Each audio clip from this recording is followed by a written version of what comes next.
नमस्कार साथियों, मैं विकास आप सभी का तहे दिल से हार्दिक अभिनंदन और स्वागत करता हूं इम्पेटस नर्सिंग क्लासेस में।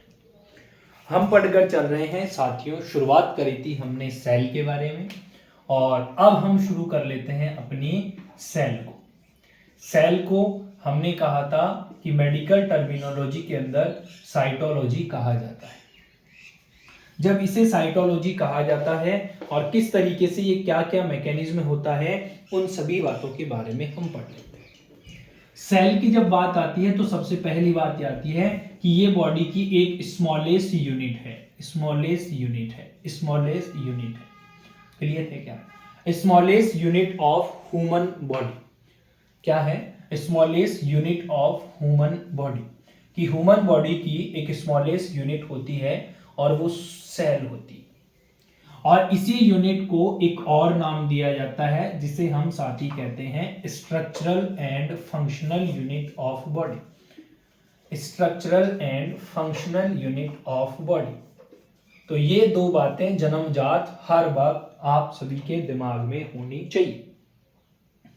नेक्स्ट बात ये आती है कि सेल जो है, इस सेल को डिस्कवर्ड किसने किया? ये सेल जो है, इस सेल को डिस्कवर्ड किसने किया था? सेल को डिस्कवर्ड करने की जब बात आती है तो बात ये होती है साथियों कि इसको डिस्कवर्ड करने वाले भाई साहब जो थे वो भाई साहब रॉबर्ट हुक थे। और ये रॉबर्ट हुक जो थे, वो रॉबर्ट हुक सबसे पहले आइडेंटिफाई करे थे सेल को। और आपसे ये पूछ लिया जाए कि ये सेल कौन सी थी, क्या ये लाइव सेल थी, क्या ये डेड सेल थी, तो ध्यान रहे इन्होंने सबसे पहले आइडेंटिफिकेशन जो हुआ था वो डेड सेल का हुआ था, उसके बाद में लाइव सेल के बारे में बताया। आपसे पूछा जाए कि सेल और सेल को पहला जो नाम जो दिया गया, सेल को जो फर्स्ट नेम दिया गया जिसे सेल कहते हो, first name of cell given by, कि सेल का जो पहला नाम दिया गया वो किसके द्वारा दिया गया, तो साथियों वो भी आपके यही भाई साहब रहे हैं जिनको रॉबर्ट हुक के नाम से आप सभी साथी जानते हैं। किस नाम से जानते हैं? रॉबर्ट हुक के नाम से जानते हैं। तो ये बातें आपको समझ आ रही है, छोटी छोटी कर रहा हूं पर इतनी मजेदार है कि कंपिटिटिव एग्जाम में तो सीधी ही आ जाती है और आप जिस एग्जाम की प्रिपरेशन कर रहे हैं वहां पर ये लाइन आपको याद रखनी है। चलो साथियों और आगे चलते हैं और कुछ बातें जानते हैं सेल के बारे में। अब ध्यान दें, ये सेल वर्ड जो है, ये सेल वर्ड की भी कुछ कहानी होती है। सेल जो है वो सेल एक लैटिन वर्ड सेला से लिया गया। हम कह रहे हैं सेल वर्ड की जब हम बात करते हैं तो ये क्या है? It is derived from Latin word. किससे लिया गया है साथियों? लैटिन वर्ड से लिया गया है। और लैटिन वर्ड जो है वो है सेला। क्या है माय डियर स्टूडेंट? सेला।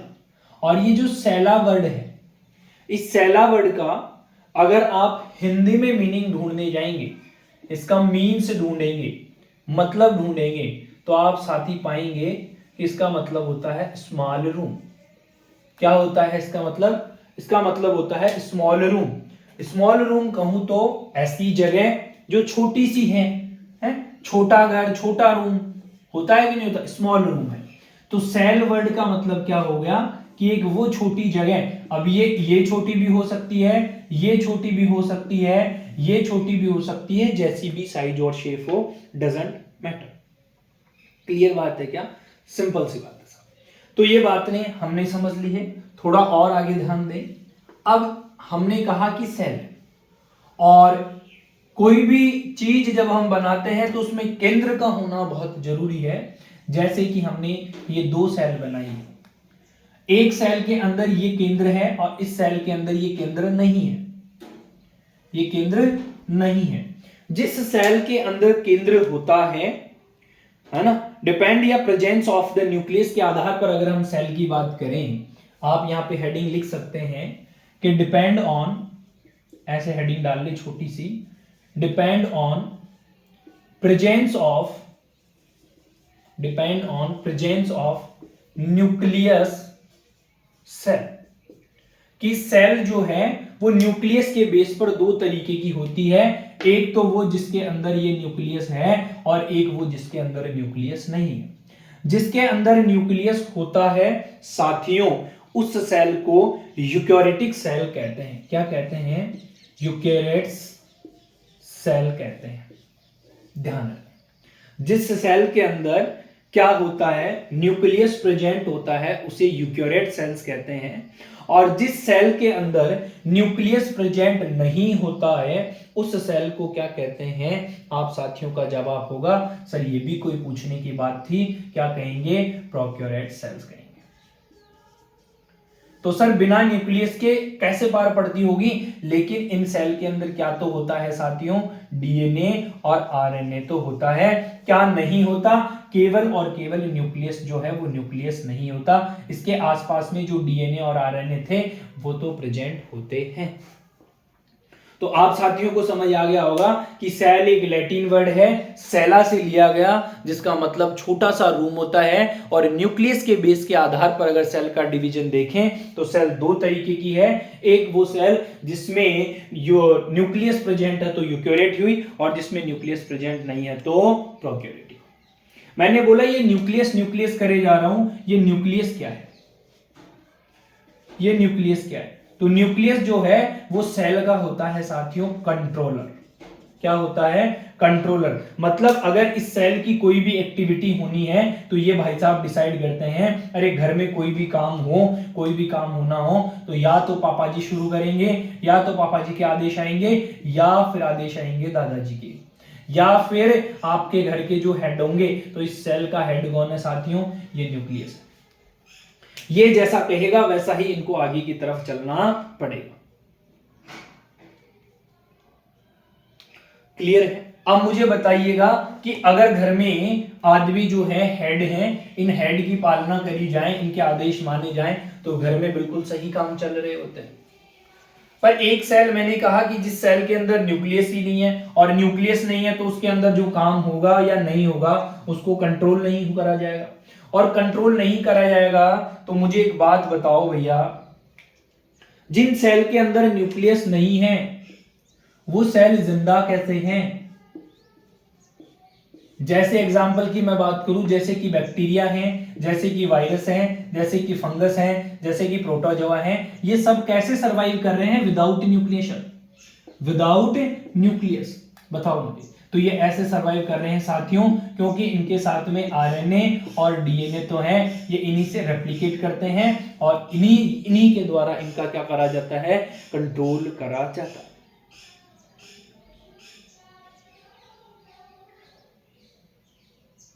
समझ आ रही है बात? अगर सेल के अंदर से न्यूक्लियस जो है वो न्यूक्लियस निकाल दिया जाए तो क्या सेल जो है वो सेल जिंदा रह सकती है? सेल खत्म होगी क्या? तो अगर सेल में से न्यूक्लियस निकाला जा रहा है, आरएनए और डीएनए है, तो सेल फिर भी जिंदा रह सकती है।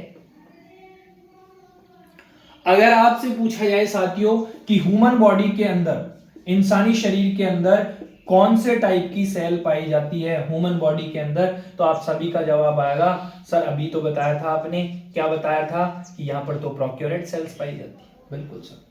लेकिन इंसानी शरीर में ही एक ऐसी जगह है जिसको आप आरबीसी के नाम से जानते हैं, और यहां पर प्रोकैरियोट्स कैसे होंगी? यूकैरियोट्स होंगी। यूकैरियोट सेल्स होगी। लेकिन एक आरबीसी करके भी एक ऐसी जगह है इंसान के शरीर में जहां पर कौन सी सेल पाई जाती है साथियों? जहां पर प्रोकैरियोटिक सेल पाई जाती है, प्रोकैरियोट सेल्स पाई जाती है। सर आप तो कह रहे थे सेल में न्यूक्लियस का होना जरूरी है, तो याद करो बेटा, ऐसे होती है आपकी आरबीसी, और इस आरबीसी बाइकॉनकेव शेप के अंदर कभी भी न्यूक्लियस प्रेजेंट नहीं होता। सर जिंदा कौन रखता है? सर डीएनए रखता है, सर आरएनए रखता है, यही इसे जिंदा रखने के लिए जिम्मेदार होते हैं। ठीक है? इसीलिए इस सेल को क्योंकि इंसान के शरीर में है, फर्दर डिवीजन नहीं है, और सिंपल सी बात है। अच्छा, एक और बात ध्यान दें कि सर इसको जो है वो यूकैरियोट सेल्स में इंक्लूड करेंगे। आप तो कह रहे हैं कि ह्यूमन बॉडी की जो सेल्स है वो यूकैरियोट्स होती है, फिर ये प्रोकैरियोट्स आप लिख रहे हैं, इसलिए करते हैं इसको यूकेरियोट्स में इंक्लूड, क्योंकि जब ये क्या होती है, पैदा होती है, जब इसकी उत्पत्ति होती है, जब इसकी उत्पत्ति होती है तो इसके अंदर न्यूक्लियस प्रेजेंट होता है, कि लेटर ऑन इसके अंदर न्यूक्लियस एब्सेंट हो जाता है। So it is also included in a eukaryote cells. कौन सी सेल साथियों, यूकेरियोट सेल्स। क्लियर है क्या यहां तक? अरे बोलो भैया यस और नो। ये सिंपल सिंपल बातें मैं आप साथियों को बता दे रहा हूं, ताकि कभी कुछ भी आए, मैं चाहता हूं कि शब्द ना छूटे भैया, है ना। चलिए और आगे की तरफ चलते हैं डियर स्टूडेंट्स। आप सभी बहुत कंसंट्रेट होकर, तहे दिल से, पूरा दिल दिमाग लगाकर इन चीजों को पढ़ रहे हैं, और मैं उम्मीद करता हूं कि समझ भी पा रहे हैं। नेक्स्ट हम बात करें साथियों, तो नेक्स्ट बात आती है इसकी स्ट्रक्चर ऑफ सेल, कि ये जो सेल करे जा रहे हो, ये सेल दिखता कैसा है, इसका स्ट्रक्चर कैसा होता है। तो ध्यान दो बेटा, सेल जो है, सेल का कोई स्पेशल स्ट्रक्चर नहीं है। मैं सेल का एमई स्ट्रक्चर बना रहा हूं, ये मैंने सेल का स्ट्रक्चर बना दिया, और ये सेल का स्ट्रक्चर बना दिया मैंने, तो ये सेल का मैंने क्या बना दिया, ये छोटा नहीं बना रहा, थोड़ा बड़ा बना रहा हूं, ये मैंने न्यूक्लियस बना दिया। सेल के स्ट्रक्चर की बात करें तो ये शेप है और ये न्यूक्लियस है। क्लियर है क्या? बिल्कुल सर, ये भी कोई पूछने वाली बात है?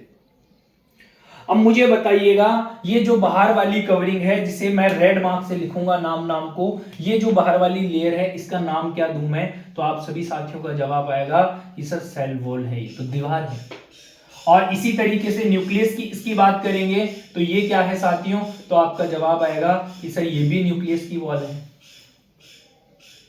बिल्कुल सर, सिंपल सी बात है कि दीवारें हैं, सेल की है तो सेल वॉल कह दिया, न्यूक्लियस की है तो न्यूक्लियस वॉल कह दिया। अच्छा, वॉल की जगह अगर मैं लिख दूं, क्या भी लिख सकता हूं, कई जगह आप कंफ्यूज मत होना कि सर इनको सेल मेम्ब्रेन भी कहते हैं, बिल्कुल कहते हैं, और ये भी सेल मेम्ब्रेन ही है, न्यूक्लियस मेम्ब्रेन कह लो। क्लियर है क्या? वेरी गुड सर, बहुत सिंपल बातें कर रहे हैं। सेल मेम्ब्रेन के और न्यूक्लियस मेम्ब्रेन के, ध्यान से सुने मेरी बात, ये सेल मेम्ब्रेन है और ये न्यूक्लियस मेम्ब्रेन है। इन दोनों के बीच में ये ब्लैक कलर का, ये देखना, ये क्या भरा हुआ है, नाम बोलेंगे आप सभी साथी फटाफट से, ये क्या भरा हुआ है? ये फ्लूइड भरा हुआ है, और इस फ्लूइड को किस नाम से जाना जाता है? तो आप सभी साथियों का जवाब आएगा कि सर अगर सेल है तो वर्ड क्या लिखूंगा मैं? साइटो। और फ्लूइड के लिए वर्ड क्या लिखते हैं? तो आप सभी साथियों का जवाब आएगा सर फ्लूइड के लिए वर्ड लिखते हैं साइटोप्लाज्म। क्या बोला जाएगा डियर? साइटोप्लाज्म। क्लियर है क्या? बोलो भैया यस और no. Very good.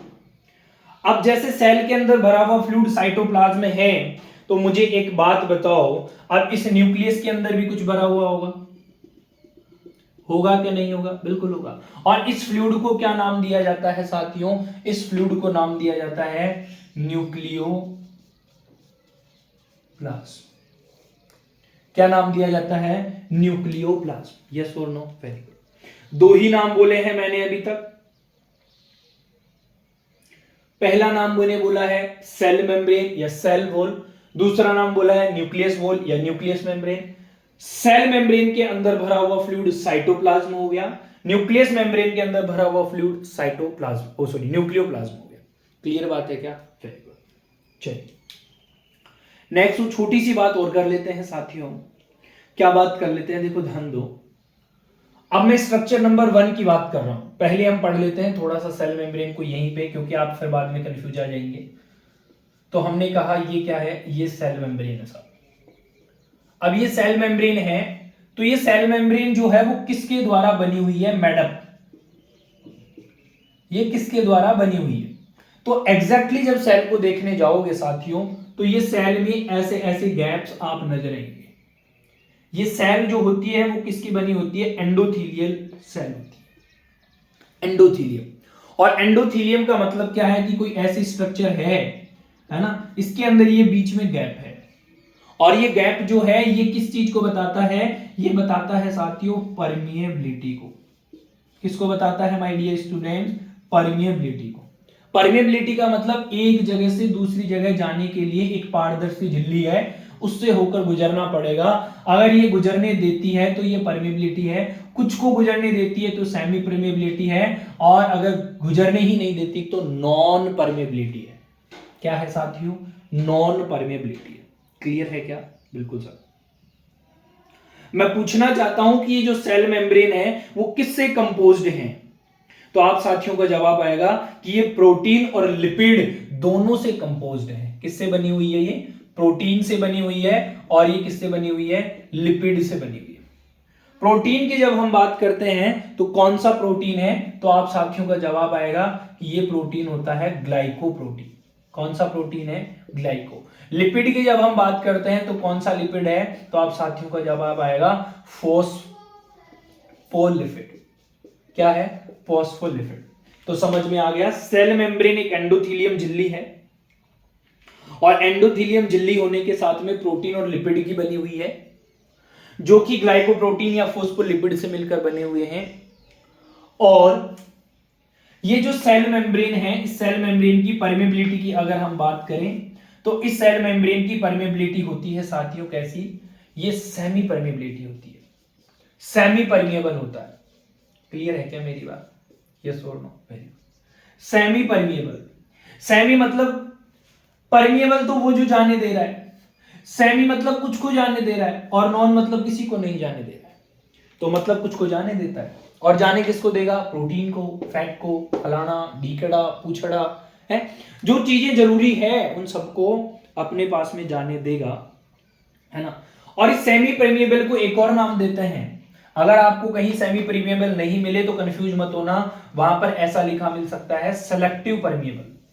Selective permeable क्या होता है साथियों? सेलेक्टिव परमेबल वो होता है कि जहां पर जरूरत वाली चीजें ली जाती है, सारी चीजें नहीं ली जाती, तो वो होता है आपका सेलेक्टिव परमेबल। इस तरीके से आप साथी जो हैं इन बातों को बताएं। क्लियर है क्या? अरे यस और नो? Very good. अब देखो मैं थोड़ी सी कहानी और बता दूं क्या होता है। ऐसी स्ट्रक्चर की हम बात कर रहे हैं, इसी में थोड़ा बात कर लेते हैं किस तरीके से ये क्या बनी हुई है, ये झिल्ली बनी हुई है इस तरीके से। तो यहां पर कुछ क्या है, यहां पर या तो कुछ तो ग्लाइकोप्रोटीन है, और कुछ जगह पर क्या है? फॉस्फोलिपिड है। क्या है साथियों? फॉस्फोलिपिड। अब ये जो जगह बच रही है, ये गैप, इनको कहा जाता है साथियों पोर्स, छिद्र। क्या कहा जाता है? छिद्र। और इन छिद्र से ही किसी भी चीज का आना है और किसी भी चीज का इधर से जाना है। वैसे तो ब्लड वेसल्स लेकर आएगी, लेकिन जिन चीजों को ब्लड वेसल्स के अंदर से भी ये नहीं जाने देगी, तो वही तो है परमेबिलिटी। वही तो क्या है साथियों? परमेबिलिटी। क्लियर है क्या? यस और नो? Very good. चलिएगा नेक्स्ट देखते हैं। तो ये बातें हो गई इसके बारे में, स्ट्रक्चर नंबर 1। और स्ट्रक्चर नंबर 1 हमने देखी है साथियों क्या? Cell membrane. और सेल मेम्ब्रेन आप सभी साथियों के डायग्राम से क्लियर थी कि इस तरीके से सेल का मेम्ब्रेन बनता है ना। एक छोटा सा डायग्राम हम रफली बनाकर रखेंगे ताकि हमें समझ में आता रहे। ध्यान दीजिएगा, ये सेल है और ये सेल की मेम्ब्रेन है, ये न्यूक्लियस है और न्यूक्लियस की मेम्ब्रेन है।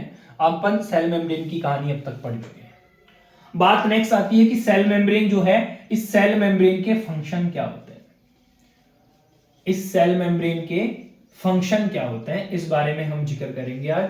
सेल मेम्ब्रेन के फंक्शन बताओ। सेल मेम्ब्रेन वो स्ट्रक्चर है, बाहरी बाहर वाली है, और जो बाहर ही बाहर वाला होता है वो प्रोटेक्शन का काम करता है। जो बाहर ही बाहर वाला होता है वो साइज और शेप देने का काम करता है। तो दो काम तो रट्टी लो कहीं भी कोई भी स्ट्रक्चर आए तो। ठीक है, वेरी गुड। ध्यान दीजिएगा, पहला जो ये काम है साथियों, ये क्या करता है? Provide the size and shape of cell, कि सेल को साइज और शेप देने का काम करता है।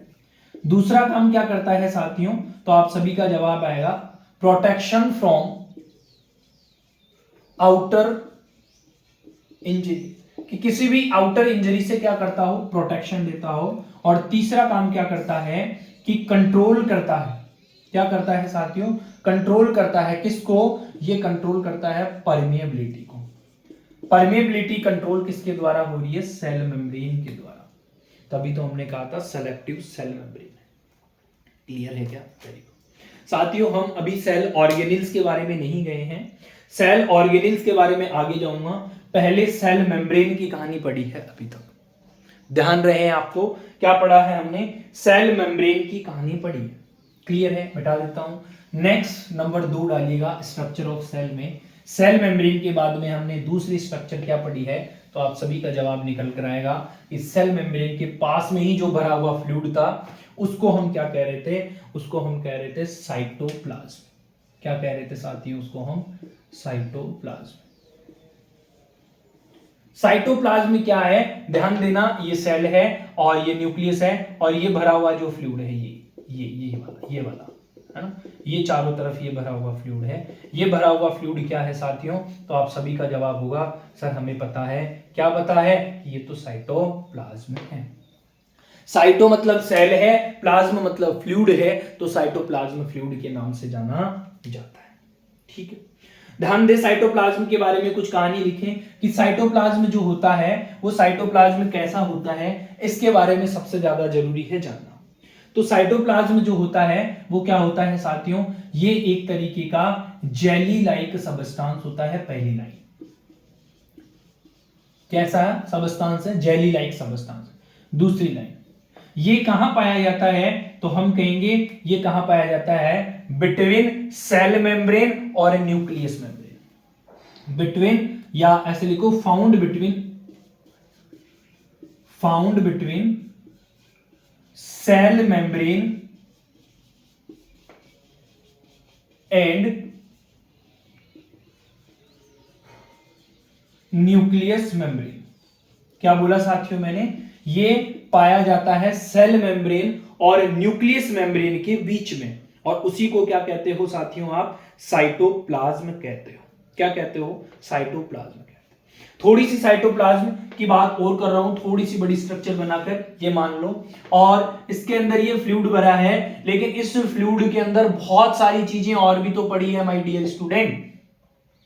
क्या पड़ी है, जैसे कि मैंने कहा ये न्यूक्लियस है और इसके अलावा और भी तो है, तो भैया पूरा का पूरा साइटोप्लाज्म तो होगा नहीं। साइटोप्लाज्म के अंदर पानी है मतलब वाटर है, साइटोप्लाज्म के अंदर मतलब सॉलिड भी तो है क्योंकि सेल के ऑर्गेनिल हैं। अभी हम पढ़ेंगे rough endoplasmic reticulum, mitochondria, Golgi apparatus, फलाना ढीकड़ा पूछड़ा अंकड़ा, तो ये सॉलिड चीजें ही तो है।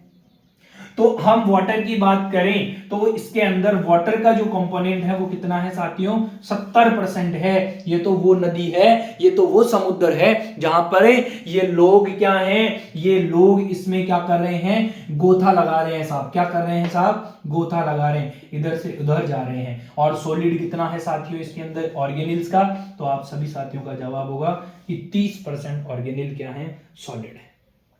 यस और नो, बोलो भैया। अच्छा जवाब तो दो यार, और जवाब नहीं दोगे तो पार कैसे पड़ेगी, है ऐसे तो पार पड़ेगी नहीं। चल नेक्स्ट देखो,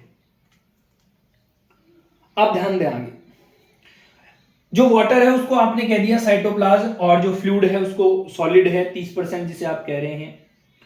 अब मैं कहना चाहता हूं कि ये जो 70% फ्लूइड है, ये जो 70% फ्लूइड है और सेल के अंदर फ्लूइड है, ध्यान देना। फ्लूइड की जब कहानी पढ़ते हैं तो हम कहते हैं fluid is 2 types, intracellular fluid और एक्स्ट्रा सेल्युलर फ्लूइड। वो फ्लूइड जो सेल के अंदर है that is the intracellular fluid. क्या है, इंट्रासेल्युलर। एक सेल के अंदर ही साला 70% है, तो पूरे शरीर में तो इंट्रासेल्युलर ज्यादा होगा कि कम होगा, बोलो जवाब दो, ज्यादा हुआ कि कम होगा। तो शरीर में ज्यादा कौन सा फ्लूइड पाया जाता है, तो आपका जवाब आएगा कि इंट्रासेल्युलर फ्लूइड पाया जाता है।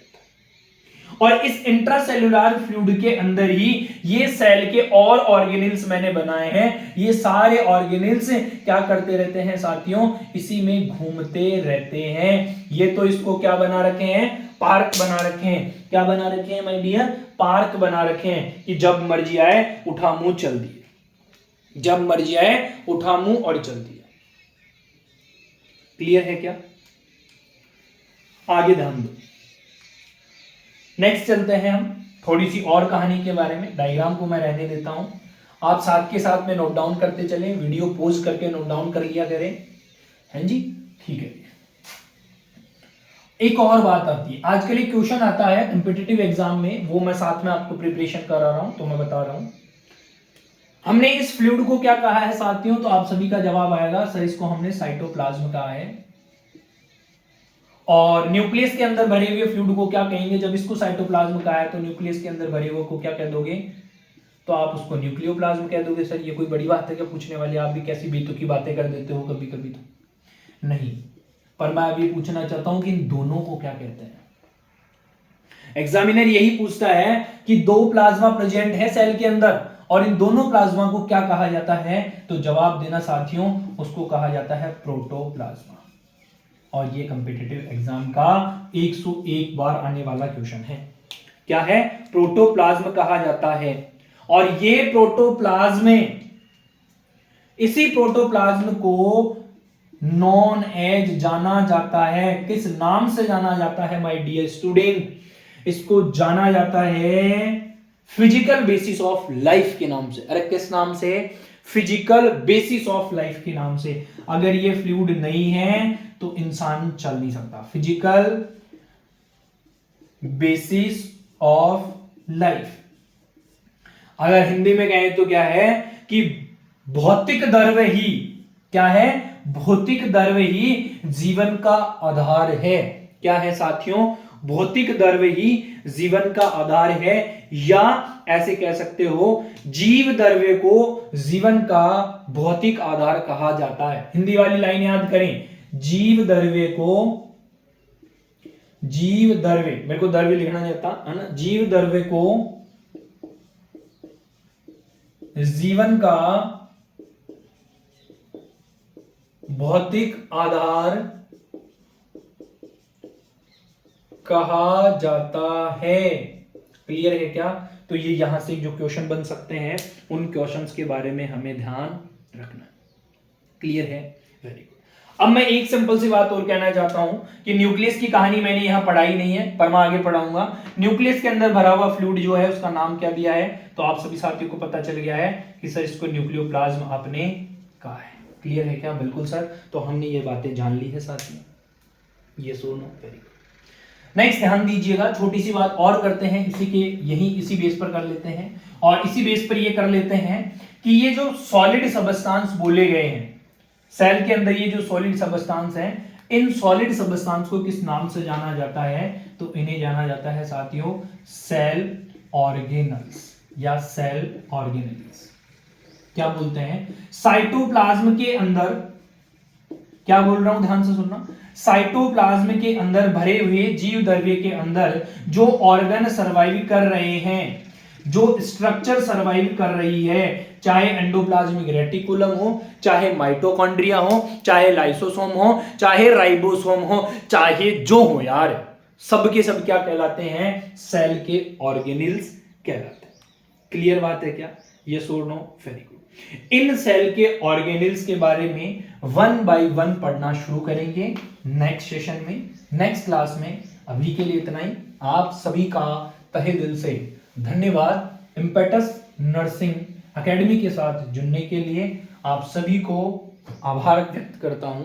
और साथियों छोटी सी बात, क्लास को शेयर कर दें, दोस्तों को बता दें, एकेडमिक सेशन चालू है, कोर्स परचेज करें और पूरा का पूरा कंटेंट, केवल क्वालिटी वाला कंटेंट ही पढ़ें। Thank you, best of luck, have a good day, have a good journey. मैं विकास शर्मा आप सभी से विदा लेता हूं और एक ही बात कहता हूं, मां पापा के आशीर्वाद, अपनों के प्यार और खुद की मेहनत के साथ कर दिखाओ कुछ ऐसा कि दुनिया करना चाहे आपके जैसा। Okay, thank you.